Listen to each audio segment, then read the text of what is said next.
Adding fiberglass insulation to your attic is always a good idea for energy savings, but it can be very uncomfortable to a lot of people. You're right, Danny, and that's because the insulation has small glass fibers that when they fly around the air and stick to you, they can be very irritating.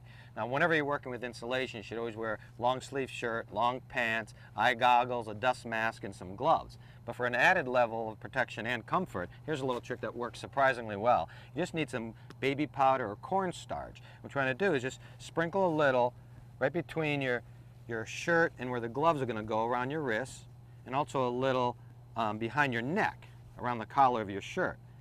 Here you go, Danny. Okay. And what that'll do is it'll prevent the glass fibers from actually sticking to you, especially here in the attic where it's going to get really hot and sweaty.